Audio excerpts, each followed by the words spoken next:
This audio was recorded January 30, 2023, by Sybil Mandler for educational sharing. The Orixás and Nature. Reginaldo Prandi, University of Sao Paulo. At the dawn of their civilization, the African people later known by the name Yoruba, called Nagô in Brazil and Lucumi in Cuba, believed that impersonal supernatural forces, spirits, or entities were present or embodied in objects and forces of nature. Afraid of the dangers of nature that put human life at constant risk, dangers that they could not control, these ancient Africans offered sacrifices to appease the fury of these forces, donating his own food as a tribute that sealed a pact of submission and protection, and that its sediments. The relationships of loyalty and affiliation between men and the spirits of nature. Many of these nature spirits went on to be cultivated as later designated deities, holders of the power to govern aspects of the natural world, such as thunder, radius and fertility of the land, while others were cultivated as guardians of mountains, courses of water, trees and forests. Each river thus had its own spirit, with which it merged, building on its margins the places of attention, nothing more than the place where they were left as deals. The river may run calmly across the plains or rush in falls and rapids, offer calm crossing at ford, but also proves to be full of treacherous traps, being a beneficial source of fish food, but also to drown in its waters those who live in it. These attributes of the river, which make it a provider and a destroyer at the same time, have become as well as that of his designated guard. As each river is different, its spirit, its soul, also has specific features.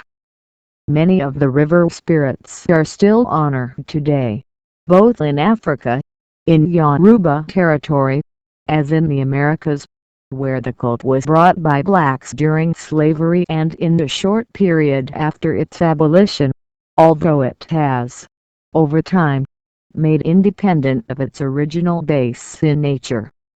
They are embodied, designated by the river Lagom, Oya or Diansa, goddess of the Niger River, as well as Oxum, Oba, Cu8, Logum Ada, Arano and Okum, whose rivers still retain the same name of their divinity.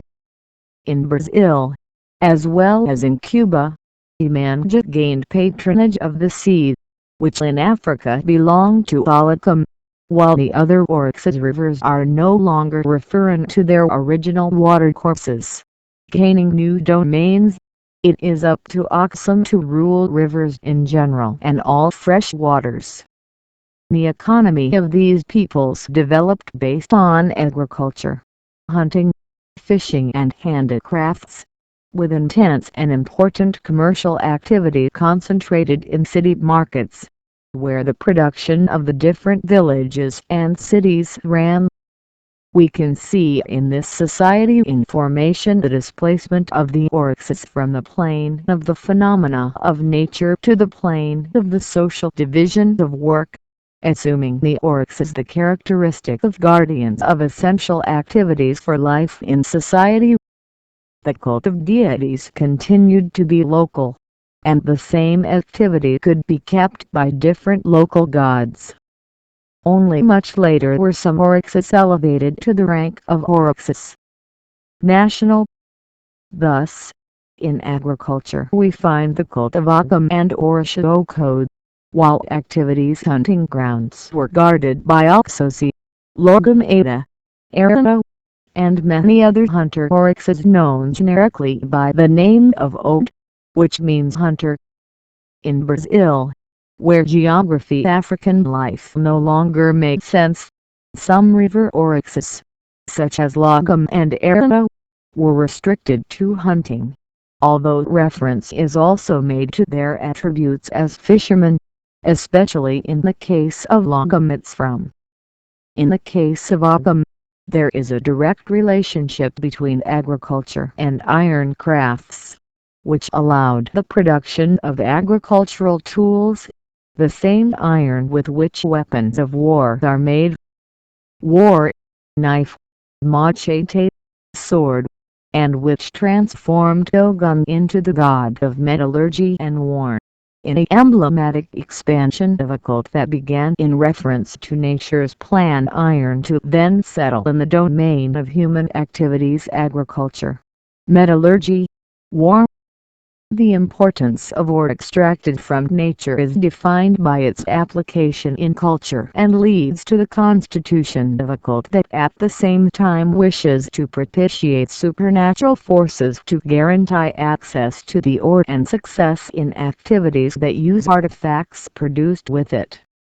The more the work specialized, the more the Orixás was released from the natural world and the closer he was to the world of work, that is, the world of culture, social activities, the world of man.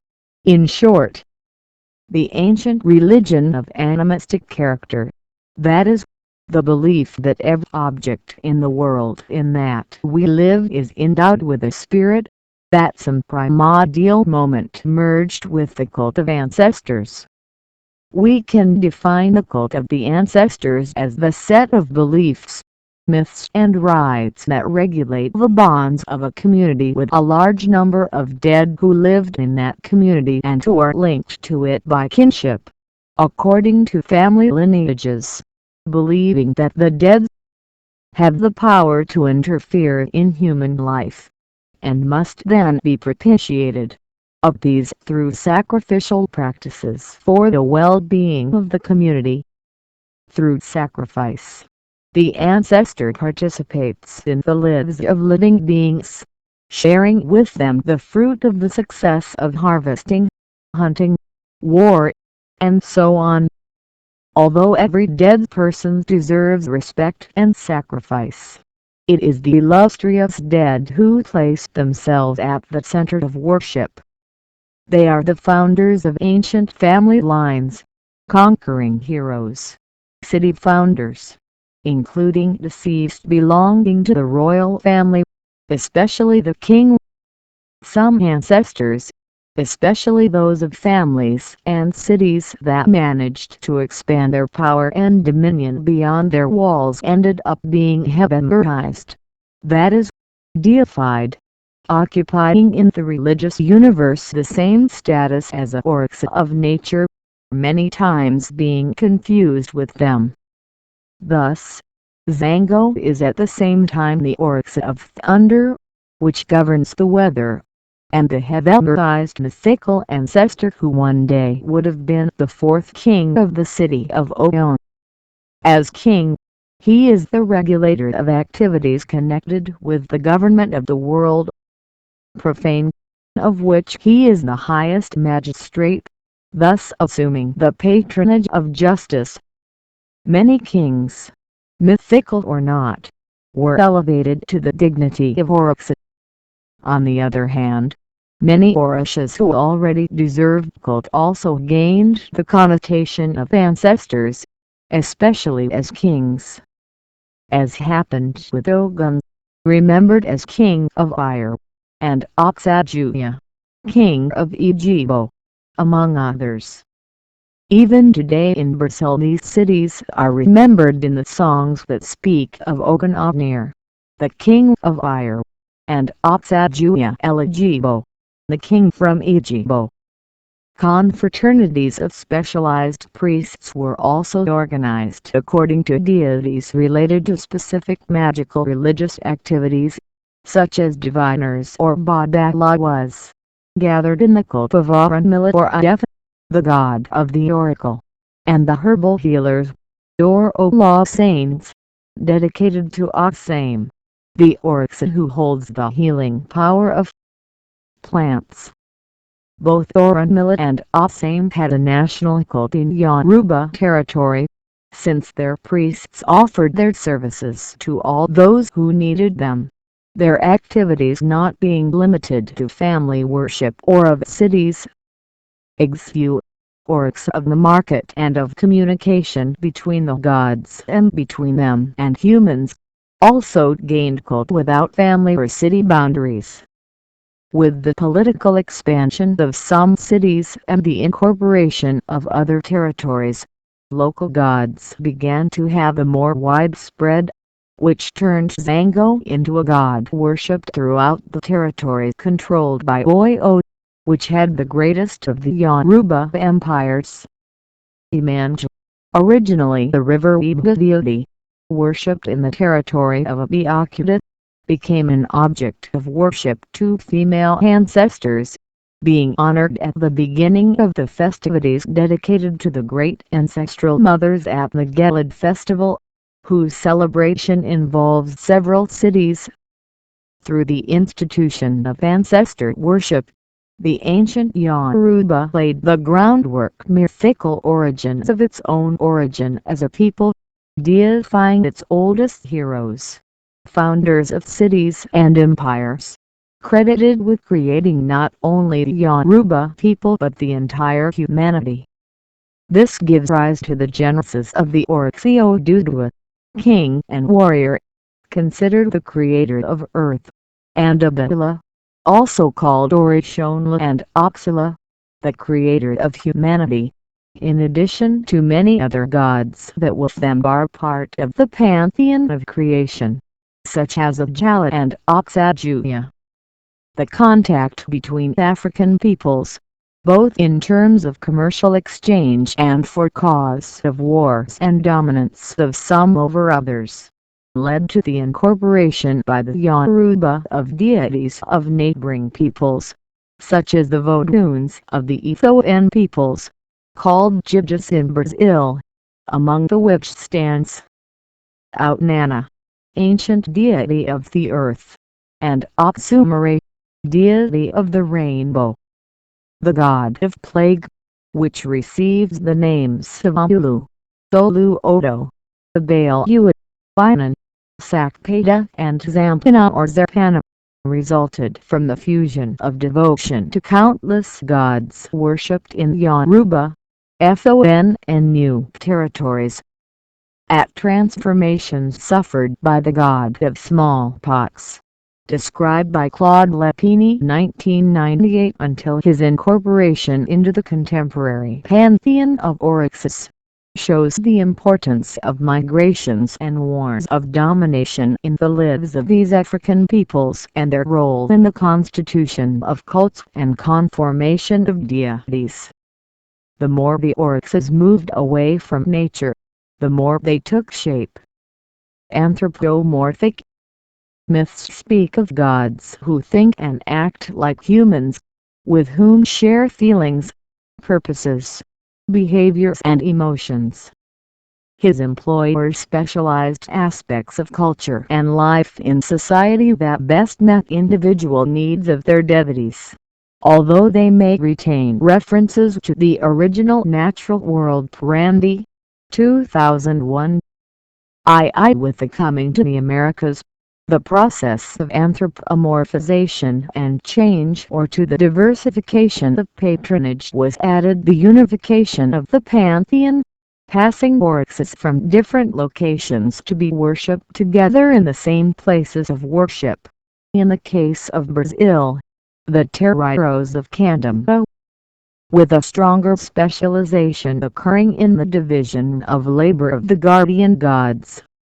Thus, Imanju, now queen of the sea, is the protector of motherhood and mental balance. Oxum wins the fresh waters and the prerogative to govern human fertility and love. Shogun rules the iron and war, but he is also the one who opens all avenues and social opportunities. Shango, Orixás of thunder, is the owner of justice, and so on. How the religion of the Orixás was remade in the Brazil by Africans or descendants who, in the 19th century, lived in large coastal cities, occupying themselves in urban activities, whether slave or free. The preoccupation with activities agriculture was very secondary, so that the Orixás of the countryside were forgotten or had their reorganized governments. The cult of Orixás was lost, and today rarely does anyone remember Ogun as Orixá of the field. The hunting Orixás also lost out with the new society. Akosi gained the responsibility of ensuring the abundance of food, but there are no more hunters to worship him, and many Hods were regrouped in the cult of Oxosi, as happened with Ero and Optum. The Oxosi's great role in Brazil actually stems from his status as patron of the Quito nation, established with the founding of the Bahian Candombles Casabranca do Engenho Elho, Gantois and Axopio Afonde, and which is a reference to the African city of Quito, today located in Benin, from which Oxosi was the Orixá of the royal house and where he is currently practically forgotten. Recent changes in living conditions, including in terms of public health, made Hamulu the doctor of the poor Brazilians, but today he is far from being worshipped because of smallpox, his domain original, practically eliminated in our society. In Brazil, with the concentration of the cult of the Orixás in the Terreiros, under the supreme authority of the Pai or Maid de Santa, former specialized African confraternities disappeared, since the Pai de Santa started to control all and any religious activity carried out within the limits of its cult community. The Orixás of these confraternities were forgotten or transformed. So, with the extinction of the Babalawas, the priests of the oracle, the cult of Orunmila practically disappeared, subsisting marginally in a few Pernambuco terreiros. The oracle, now the prerogative of the head of each terreiro, is guarded by Exu and Opsum, who in Africa were already closely linked to divination activities. The guild of herbal healers, the Ola Saints, also did not remain in the African mold, with the Ola Saints being restricted to attributions of picking leaves and singing for their sacralization, having lost to the Pai de Santa the curator's prerogatives. As a result, the cult of Asame gained new features, becoming more similar to the cult of other Orixás celebrated in terreiros, and can even be received in trance like the others, which did not happen in Africa. Spirits of the old trees were anthropomorphized, and Iriko, which in Africa is simply the name of a large tree, here transformed into the Iriko Orixá, who receives offerings on the white camel tree and ascends in a trance, gaining more and more independence in relation to the tree, placing itself, therefore, more away from nature. Scientific and technological development, by promoting the expansion of the control of nature by man, control ranging from weather forecasting and natural catastrophes to obtaining in vitro fertilization, passing through the cure of most diseases, guaranteeing the reduction of infant mortality rates, keeping away endemics and epidemics, increasing the hope of life. All of this was increasingly diverting the gaze of the religious man from nature, since this one worries him less, representing less risks, less danger. Different peoples had different concerns with nature. The Yoruba, as a people of the forest, were little interested in by the stars, who occupied an important position in the religious systems of peoples who lived in open and high places. For the Yoruba, forests and rivers were more important than the moon or the stars. Its 4-day week has nothing to do with the phases of the moon, which in many peoples originated the seventh-day week. Living inland, far from the sea, they certainly lacked the observation of the tide associated with the phases of the moon to establish the lunar calendar. The abode of gods and spirits of the Yoruba, emblematically, is not in the sky, but under the surface of the earth. In Brazil, references to nature were, however, symbolically kept on altars sacrificial, which are the settlements of the Orixás, and in many other ritual elements. Of that way, like Africa, pebbles coming from some watercourse cannot be missing in the settlement of the river Orixás, confusing the stones with the Orixás themselves. Pieces of meteorites, the rate stones from the seat of Nagô, remind the identification of this Orixá with the rate and the thunder. Iron objects are used for the settlement of Agam, and so on. The candomblé also conserves the idea that plants are a source of X, the vital force without which there is life or movement and without which worship cannot be performed. The Yoruba maxim Kosi Orixá, which can be translated as you cannot worship Orixás without using the leaves, defines well the role of plants in the rites. Plants are used to wash and sanctify ritual objects, to purify the head and body of priests in the initiatory stages, to cure illnesses and ward off evils of all origins. But the ritual leaf is not simply the one found in nature, but the one that suffers the transforming power operated by the intervention of a same, whose prayers and incantations uttered by the devotee provide the release of the acts contained in them.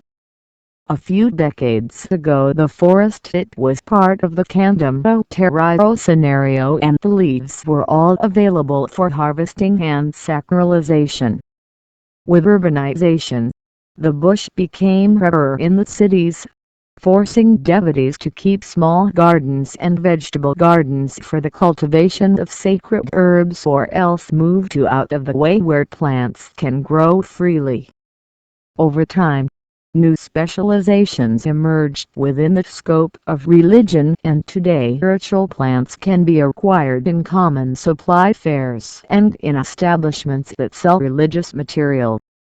Greater example, in Mercado de Madureira, in the suburb of Rio de Janeiro, lavish in the offer of ritual objects, clothing and ingredients for the cult of the Orixás. More than 20 establishments they sell, exclusively, any leaf necessary for the rites of a same. Far away from nature.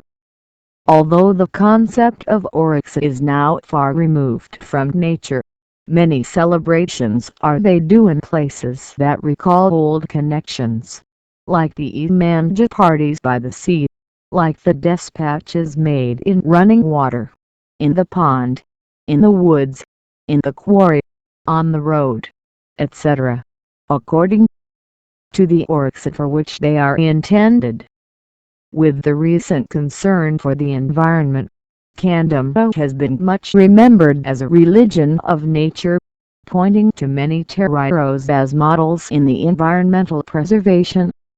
Some leaders, in fact, have sought to engage in movements preservationists, alerting followers of the Orixás to the need to defend themselves against pollution. Environmental sites used by religion, such as waterfalls and fountains, lakes and woods. Some defend the need for candomblé itself to stop using it in offerings made outside the terreiro and in dispatches non-biodegradable material. In this climate of return to the natural world of concern for ecology, an Orixá entirely forgotten in Brazil has been gradually recovered. This is Odile, the owner of Earth, the Orixá that represents our planet as a whole. The world we live in. The myth of Andile can be found in several poems of the Oracle of Ifa, being still alive today. In Brazil, in the memory of Candomblé followers initiated many decades ago. So the mythology of Orixás tells us how Andile won the government of planet Earth. Andile was the most demure and discreet daughter of Olodumare. She lived locked up in her father's house and hardly anyone saw her. It was hardly even known of its existence. When her brother Orixás gathered in the Great Father's palace to the large audiences in which Olodumare communicated his decisions, Andile made a hole in the ground and hid, because she knew that the meetings always ended in a party, with lots of music and dancing to the rhythm of added the cues. Andile did not feel comfortable among others. One day the great god sent her heralds to warn there would be a big meeting at the palace and the Orixás had to appear richly dressed, for he would distribute among his children the riches of the world, and then there would be lots of food and music and dancing. Everywhere the messengers shouted this order and everyone prepared with care for the big event. When the big day finally arrived, each Orixás went to the palace in the greatest ostentation, each more beautifully dressed than the other, for this was Olodumare's wish. Imanja arrived dressed in the foam of the sea, arms adorned with seaweed bracelets, head encircled by a diadem of corals and pearls, the neck framed by a mother-of-pearl cascade. Doxosi chose a tunic of soft branches, adorned with the skins and feathers of the most exotic animals. Asame dressed in a mantle of fragrant leaves. Dogon preferred a shining steel breastplate, adorned with tender palm leaves. Doxum chose to cover himself in gold, carrying in her hair the green waters of the rivers. Doxumare's clothes showed all the colors, holding the fresh drops of rain in her hands. Diansa chose to dress the whistling wine and she adorned her hair with lightning which she gathered from the storm. Zango didn't do anything less and covered himself with thunder.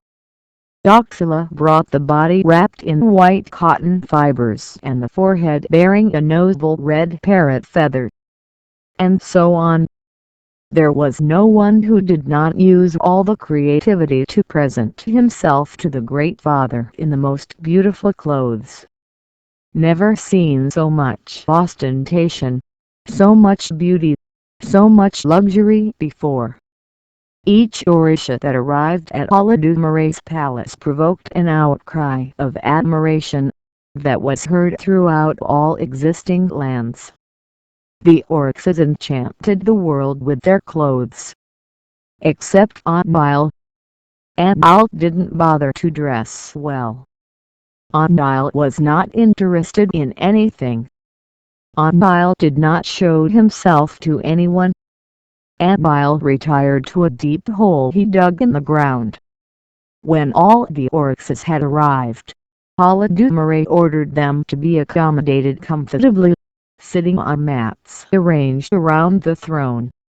He then told the assembly that all were welcome, that all the children had fulfilled their wish and that they were so beautiful that he wouldn't know choose among them which would be the most showy and beautiful.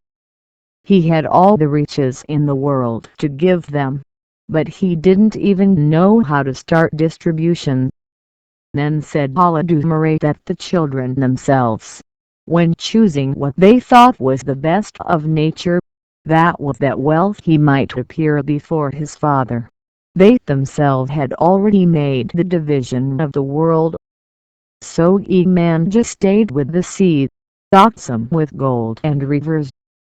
Doxosi gave the forests and all their animals, preserving the leaves for Asame. She gave Iansa lightning and Zango thunder. made Oxula owner of everything that is white and pure, of all that is the beginning. He gave creation. He destined for Oxumare the rainbow and the rain. To Occam he gave iron and everything that is done with it, including war, and so on. He gave each Orixá a piece of the world, a part of nature, a private government. He divided according to each one's taste. And he said that from then on each would own and govern of that part of nature. So whenever the human had some need connected with one of those parts of nature, he should pay a gift to the Orixá who possessed it, would pay in offerings of food, drink or something else that was the predilection of the Orixá.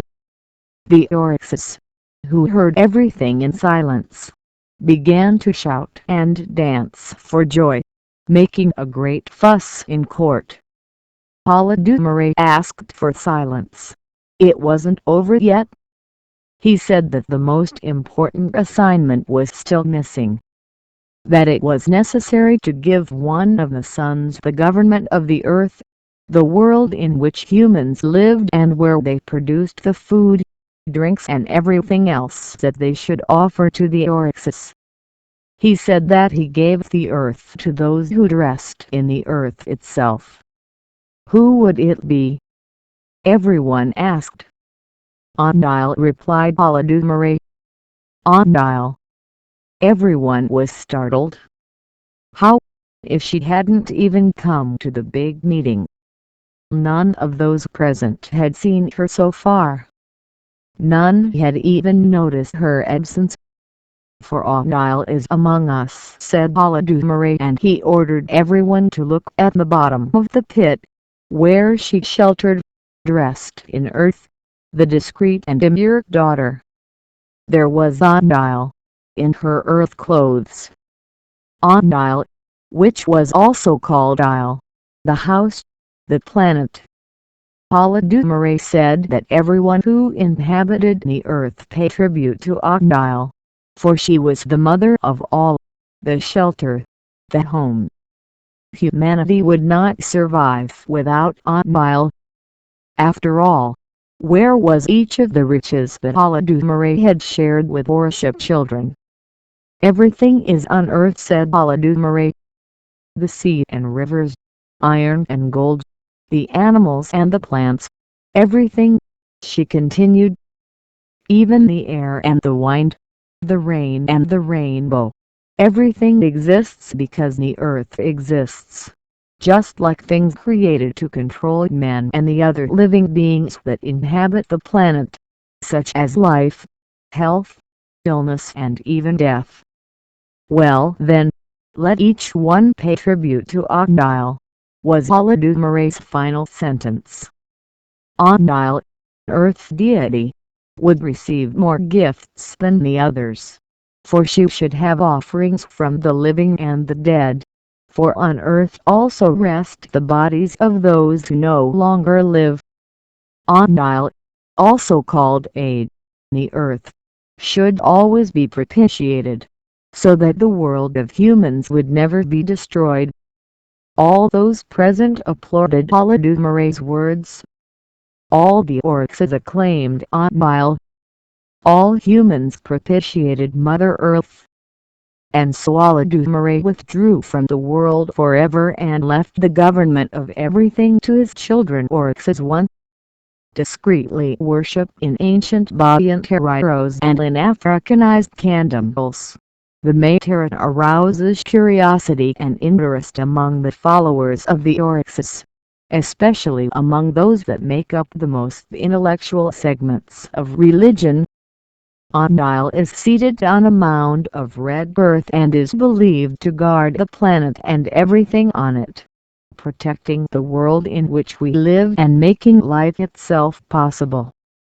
In Africa, she is also called Aid and Isle. Receiving chickens, snails and turtles were sacrificed to Mbola. 1977, 111. Ondile, that is, the earth, has many enemies that exploit it and can destroy it. For many followers of the religion of the Orixás, interested in recovering the Orixá-nature relationship, the cult of Anile would thus represent the concern for the preservation of humanity itself and all that is in your world. References ABIMBOLA 1. IF Divination Poetry. New York, London and Ibadan, Knock Publishers, 1977. ______. If the will mend our broken world. Thoughts on Yoruba religion and culture in Africa and the diaspora. Roxbury, Massachusetts. AIM Books, 1997. Lepini, Claude. The Metamorphoses of Sakpata, God of Smallpox. In Mora, Carlos Eugenio Marcondes de Org. Fire-Eyed Leopard. Sao Paulo, Atelier Editorial, 1998. Prandi, Reginaldo. Mythology of the Orixás. Sao Paulo, Companhia das Letras, 2001.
Vem das águas de Oxalá.